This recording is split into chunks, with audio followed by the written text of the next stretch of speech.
이게 똑같은 상간녀라 하더라도요, 그 사악함의 차이는 참 엄청난 것 같아요. 뭐 실질적으로 상간녀다 하더라도요, 이제 그러한 분들이 이렇게 찾아오시잖아요. 그러면은 자기 자신의 잘못을 진짜 진심으로 뉘우치면서 어떻게 해서든 간에 그 피해자한테 그 상처에 대한 손해를 자기가 어떻게 하면 해줄 수 있겠느냐, 이제 이렇게 물어보시면서 그 일을 원만하게 해결하려는 그런 상간녀들도 있어요.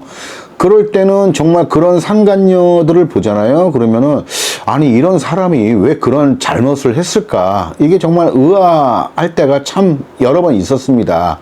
그런데 반면에 정말 이 사악한 상간녀들도 많이 봤어요. 이게 정상적인 사고방식을 갖고 이 나이가 되도록 살아온 사람이 맞는가, 이 사람이 그동안 얼마나 주변 사람들하고 싸우면서 다투면서 시기하고 질투하면서 얼마나 좀 복잡하게 살았을까, 이제 그런 느낌이 드는 상간녀들도 많았습니다. 그런데 이제 불륜 행위를 감추려고 하는 게 대부분 이 상간자들의 심리인데, 그렇지 않고 이걸 일부러 걸리지 못해서 안달이 난 것처럼 행동을 하는 상간녀들이 있어요. 이제 어느 이제 상간녀가 있었습니다. 이 상간녀는요, 그 남자의 차에 딱 탔을 때 자기 스타킹 한 짝을 어디 끼워서 놓고 내린다든지, 아니면 손수건을 놓고 내린다든지, 어쨌든 자기 물건을 꼭 하나씩 놓고 내리는 상간녀가 있었어요. 자기 귀걸이도 딱 내려놓은 적도 있었고요. 그랬는데 이 남편이 이제 그걸 발견을 했나 봐요. 그래서 이제 처음에는 왜 네 걸 이렇게 놓고 갔느냐라고 하면서 이제 남편이 이제 그걸 먼저 봤으니까 자기가 이제 미리 이제 감춰두고 했겠죠. 그래서 이제 상간녀한테 돌려줬는데, 이 남편이 맨 처음에는 이제 그 상간녀가 좋으니까 이제 그러한 행동도 굉장히 귀엽게 보였나 봐요. 그러면서 뭐 농담식으로 나 걸리면 너 나하고 같이 살 거지? 나 안 버릴 거지? 이래가면서 그 상간녀를 굉장히 귀여워했어요.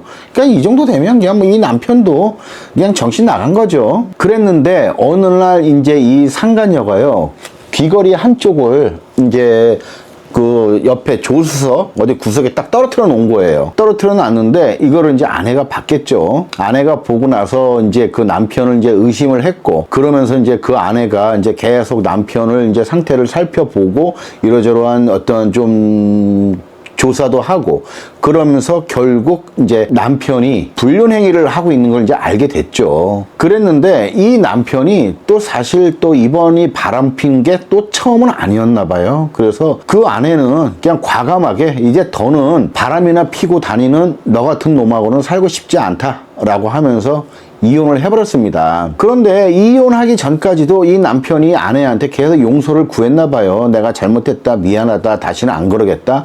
그래도 이제 이 아내는요, 그냥 단호하게 이혼을 했습니다. 그리고 이혼한 지 6개월 지나서 이 남편이요, 그 상간녀하고 혼인신고를 하고 살아갑니다. 그때 찾아왔던 거는 그 아내분이 아니라 그 남편이었어요. 이제 이 남편은 이제 이러한 과정을 거치고 그 상간녀하고의 문제 때문에 저희 사무실에 찾아온 거죠. 근데 이 남편이 하는 말이 그래요. 처음에는 상간녀가 자기 차 안에 뭐 스타킹을 놓고 몰래 내린다든지, 뭐 귀걸이를 떨어뜨려 놓고 내린다든지 그랬을 때 그게 굉장히 귀여웠고 사랑스러웠대요.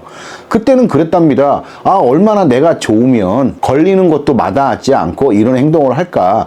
그래서 그게 귀엽고 오히려 더 사랑스러웠답니다. 그러면서 남편이 그래요. 그냥 그때 자기가 미쳤대요. 그리고 나서 이제 이혼을 하고 이 상간녀 집에 가가지고 상간녀하고 이제 한 집 살림을 하는데, 이혼한 지 한 3개월 정도 지나서 이 상간녀가 계속 혼인신고를 하자고 조르더랍니다. 그래서 이 남편은요, 어차피 내가 이혼도 했고 이 상간녀가 싫지는 않으니까 그래서 혼인신고를 했대요. 그랬는데 이제 그때부터 이 남편한테 지옥이 시작된 거예요.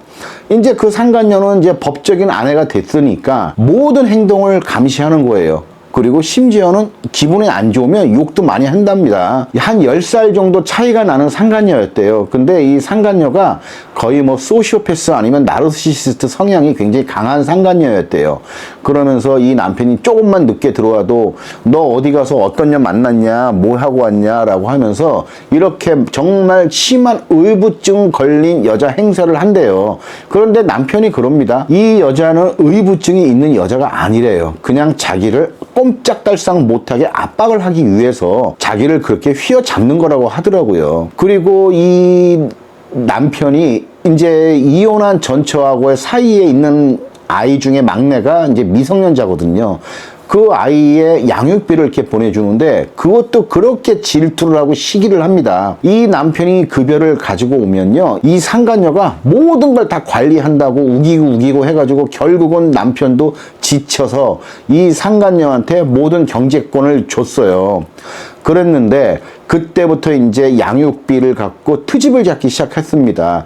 양육비가 한 120만 원 정도 이렇게 나왔거든요. 근데 그 120만 원의 양육비 주는 것을 굉장히 아까워했어요. 그러면서 이 남편한테 병신 같은 게 무슨 자식 새끼들만 이렇게 까질러 나가지고 이렇게 쓸데없이 돈이 나가게 하느냐 하면서 이제 이 아내의 전처 욕을 하면서 그년도 어차피 생각도 없는 남편하고 왜 잠자리는 해가지고 자식 새끼는 이렇게 나가지고 쓸데없이 지도 고생하고 다 고생하게 만드느냐 이렇게 욕을 하더랍니다. 그래서 이 남편이 좀 이 상간녀가 좀 무서워지기 시작했대요.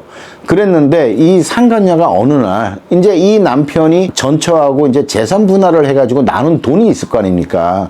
그 돈을 계속 노리더랍니다. 그 돈 좀 달라. 돈 왜 나한테 안 맡기냐. 나를 믿지 못하냐. 이러면서 막 또 어느 날은 울고 또 어느 날은 아양 떨고 또 어느 날은 좀 사이코패스가 돼가지고 막 이 남편을 압박을 하고 계속 이런 행동을 계속 해왔다고 하더라고요. 이러니까 이제 이 남편이 점점 이제 아프지도 않았던 사람이 이제 슬슬 아프기 시작한 거예요. 그리고 이 상간녀하고 살다가는 정말 자기 다 뜯기고 아무것도 못하고 그냥 이렇게 살다가 어느 날 죽을 것 같다. 이제 이런 마음까지 들더랍니다. 그래서 그때 그 남편이 찾아왔던 거예요. 그런데 그 남편이요, 정말로, 그러니까는 비록 잘못을 한 남편이긴 했지만 참 눈물 났어요. 자기 전처를 굉장히 그리워하고 정말 자기 가족들 품으로 돌아가고 싶어 했어요. 그때는 이제 자기가 정말 사랑 하나면 다 될 줄 알고 이 상간녀하고 혼인신고까지 해서 살았다고 하더라고요. 그랬는데 지금 생각해 보니까 그건 사랑도 아니었다라는 그런 말을 하더라고요. 그러면서 자기는 앞으로 전처가 어떻게 하든지 간에 이제 전처를 위해서 살고 싶다. 전처가 받아만 주면 나는 앞으로 평생 내 가족들을 위해서 살아가겠다. 이제 막 이렇게 얘기를 하더라고요. 그런데 그 말을 하면서 그 남편이 정말 엄청 울었어요. 그런데 이제 결국은 이제 그 상간녀하고는 이제 이혼을 했습니다. 그 상간녀가 이혼도 안 해주고 계속 버티고 심지어는 너 회사까지 내가 찾아가가지고 네가 이런 놈이다라는 거 내가 다 까발리겠다라는 협박도 많이 했었습니다. 그러니까는 이 전처하고는 상당히 좀 비교가 되는 여자였죠. 이 전처 같은 경우에는 그래도 여지껏 살아왔던 정이 있고 아이들의 아빠이기 때문에 이혼 소송을 할까 말까 망설이다가 그냥 소송도 안 하고 조용히 끝내줬다고 하더라고요. 그런데 지금 이 상간녀는 그렇지가 않거든요. 그래서 결국은 소송을 해서 이혼을 했는데, 그래서 그때 이 남편은요, 그 상간녀하고 이혼할 때 뭐 위자료 이런 거 서로 주고받는 것도 없고 그냥 바로 그냥 조용히 끝났습니다. 왜냐면은 뭐 산지가 뭐 1년도 안 됐고, 그리고 이제 그 상간녀가 굉장히 좀 못되게 굴었던 이런 증거 자료들이 좀 많았거든요. 그래서 일단 그렇게 해서 종결이 돼서 끝났는데, 그래서 이제 지금도 생각을 해보면 그 남편분하고 이제 저하고 이제 사무실 문 나와서 엘리베이터 있는 데까지 같이 걸어가면서 얘기를 했는데 참 착잡하더라고요. 그러면서 그 남편분은 저한테도 그랬어요. 이런 말을 하는 남편분들이 가끔가다 있었는데 자기 얘기를 사람들한테 많이 알려달래요. 그러면서 절대로 바람 피지 말고 정말 마누라가 최고다, 이런 얘기를 많이 해달라고 하시더라고요. 그랬는데 이제 뭐 이거를 뭐 공감을 하실지 안 하실지 모르겠지만요, 이 남자들이요 정말 억세고 사악한 여자 이기지 못합니다. 그냥 무조건 바락바락 대들고 악쓰면서 막 핥히고 하잖아요. 그럼 남자들도 꼼짝 못해요. 그런데 어쨌든 간에 그래요. 저희들도 아까 말씀드렸다시피 똑같이 같은 상간녀라도요, 이 성격의 차이에 따라서 정말 사악한 상간녀들이 있거든요. 근데 그런 상간녀들을 만나면 이 남편들이요, 뭐 순간적인 육체적인 관계로 자기가 어떤 쾌락을 얻을 수는 있지만 딱 거기까지예요. 엄청 시달리고 엄청 괴롭고 정말 죽고 싶다는 생각이 들 정도로 힘듭니다. 그래서 저는 가끔 가다가요, 모든 남자들이, 이 모든 불륜 행위를 하는 남편들이 그런 여자들을 만났으면 좋겠어요. 그래서 자기 아내의 그늘이 얼마나 포근하고 좋고 안전한지 그런 거를 몸소 깨우치면서 절대로 딴짓을 안 하는 그러한 세상이 좀 되었으면 하는 생각이 들 때가 있습니다. 이렇게 말하면 뭐 남편들이 뭐 저 욕할라나요? 아니 뭐 그래도 어쨌든 불륜 행위는 안 좋은 건 맞잖아요. 그러니까 내 가정이라는 테두리 안에서 내 가족과 함께 살고 있는 행복, 이거야말로 진짜 찐 행복이 아닌가 싶습니다.